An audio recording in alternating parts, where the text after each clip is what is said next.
देखिए इस वीडियो में हम एमपी पटवारी 2023 का प्रैक्टिस सेट नंबर 5 देख रहे हैं सामान्य विज्ञान का एमसीक्यू सीरीज़ के रूप में। और ये हमारा प्रैक्टिस सेट नंबर 5 है जहाँ पे हम 25/20 टारगेट लेके चल रहे हैं। तो यहाँ पे आपको वीडियो को ध्यान से देखना है और बताना है कि इन क्वेश्चनों में से कितने क्वेश्चन आपसे बनते थे।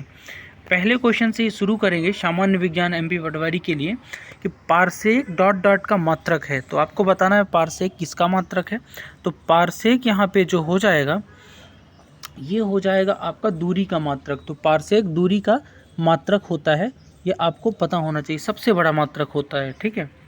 अगला है कि पृथ्वी पर वायुमंडल द्वारा संबद्ध, यानी पृथ्वी पर वायुमंडल डॉट डॉट द्वारा संबद्ध है। तो वायुमंडल किसके द्वारा संबद्ध है आपको ये बताना है।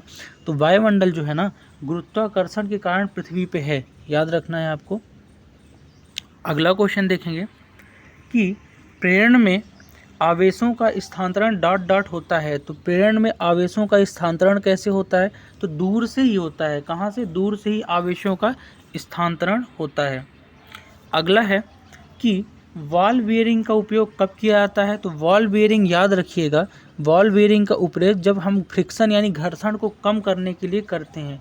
यानी किसी भी मशीनी चीज़ में बॉल बेयरिंग वहाँ लगाते हैं जहाँ पे मूवेबल पार्ट है, ताकि घर्षण थोड़ा कम हो। अगला है कि देश के धन के सूचक के रूप में उपयोग किए जाने वाला तत्व कौन सा है। तो देश के धन के सूचक के रूप में उपयोग किए जाने वाला जो तत्व है वो सोना है। सोने का भंडार जो है किसी देश के धन का सूचक होता है, किसके पास कितना संग्रह है। ठीक है।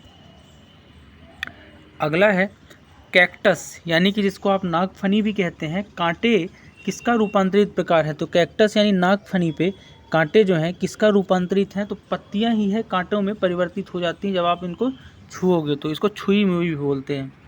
अगला है कि टाँका लगाने में प्रयुक्त होने वाला तार, जिसको सोल्डरिंग वायर, एक मिश्र धातु है, किसकी है। तो टाँका लगाने में जो प्रयुक्त करते हैं तार वो एक मिश्र धातु है, लेकिन है किसकी, आपके पास ऑप्शन है, आपको बताना है। तो ये जो है ना लेड और टिन से बना होता है, किससे, पीवी और आपका लेड और टिन से। ठीक है। अगला है कि पित्त कहाँ उत्पन्न होता है। तो पित्त जो है कहाँ उत्पन्न होता है ये बताना है। तो पित्त जो है पित्ताशय में ही, यानी गॉल ब्लैडर में ही उत्पन्न होगा। अगला है कि चालन कब संभव होता है। तो विकिरण, संवहन, चालन, इनके बारे में आपको पढ़ के जाना है। तो चालन होता कब है। तो चालन जो है जो वस्तुओं को संपर्क में होना चाहिए और उनके बीच ताप भिन्न होना चाहिए। यानी चालन क्या है, कंडक्शन जिसको बोलते हैं। दो वस्तुएं आपस में अपना टेम्परेचर जो है तब तक एक दूसरे से परिवर्तित करती हैं जब तक दोनों इक्विलिब्रियम यानी इक्वल उसमें ना हो जाएं आपके ताप में। ठीक है। तो उसको बोलते हैं चालन।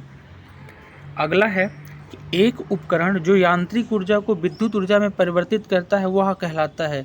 तो यांत्रिक ऊर्जा को विद्युत ऊर्जा में परिवर्तित करने वाला जो उपकरण है उसको डीसी जनित्र या जनरेटर बोलते हैं। ठीक है। तो जनरेटर हो जाएगा इसका राइट आंसर। ठीक है। यांत्रिक को विद्युत में और विद्युत को यांत्रिक में मोटर, इलेक्ट्रिक मोटर कन्वर्ट करता है। ठीक है। डायनमो का काम भी यही है। ठीक है। चलिए अगला देखते हैं कि राइजोबियम एक प्रकार का डॉट डॉट है। तो राइजोबियम क्या है ये बताना है।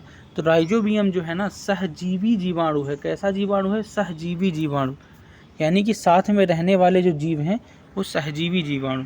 अगला है कि स्थिर बनने के लिए धातुएं, चार ऑप्शन आपके पास है कि अगर धातुएं स्थिर बनती हैं तो कैसे बनने के लिए क्या करती हैं। तो याद रखना है कि धातुएं हमेशा इलेक्ट्रॉन का त्याग कर देती हैं स्थिर बनने के लिए। ऑप्शन ए जो है राइट हो जाएगा, पहला ऑप्शन, इलेक्ट्रॉन का त्याग कर देती हैं।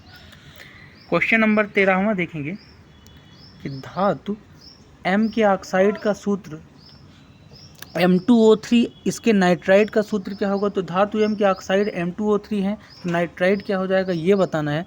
तो नाइट्राइड क्या हो जाएगा, नाइट्राइड हो जाएगा Mn, याद रखना Mn इसका नाइट्राइड हो जाएगा, मैग्नीज। अगला है कि जब लोहे की कील कॉपर सल्फेट के विलयन के साथ अभिक्रिया करती है तो अभिक्रिया को क्या कहते हैं। यानी लोहे की कील आयरन जो है कॉपर सल्फेट के साथ क्रिया करेगा तो उस अभिक्रिया को बोलते क्या हैं। तो उसे बोलते हैं विस्थापन अभिक्रिया। कैसी अभिक्रिया?